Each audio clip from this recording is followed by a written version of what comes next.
வேலூரில் தெருநாய்களை பிடித்து வெட்டி இறைச்சியாக்குவதாக கூறி 3 பேரை முற்றுகையிட்டு பொதுமக்கள் வாக்குவாதத்தில் ஈடுபட்டதால் பரபரப்பு ஏற்பட்டது. இது பற்றிய மேலும் விவரங்களை எமது செய்தியாளர் பிரபாகரன் வழங்க கேட்கலாம். வணக்கம் பிரபாகரன், என்ன நடந்தது? முழு விவரங்கள் என்ன?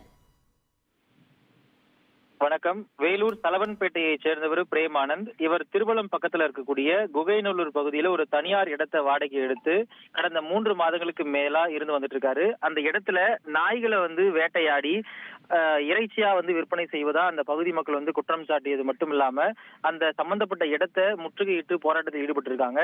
தகவல் அறிந்து உடனடியா வந்த போலீசார் பொதுமக்கள்கிட்ட பேச்சுவார்த்தையை நடத்தியிருக்காங்க. இது சம்பந்தமா பொதுமக்கள் தரப்புல சொல்லும் போது தொடர்ந்து தெருவில் சுற்றக்கூடிய நாய்களை பிடிச்சு இறைச்சியாக்கி விற்பனை செய்வதா குற்றம் சாட்டியிருக்கிறாங்க.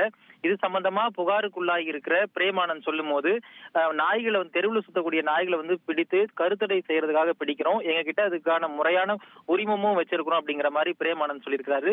இது சம்பந்தமா வேலூர் மாவட்ட கால்நடைத்துறை அதிகாரிகள்ட்டையும் நம்ம தொலைபேசி மூலமா பேசணும். அப்ப அது சம்பந்தமா சொல்லும் போது இது சம்பந்தமா பொதுமக்கள் இருந்தோ இல்ல யார்ட்டு இருந்தோ இதுவரைக்கும் எங்களுக்கு எந்த விதமான புகாரும் வரல.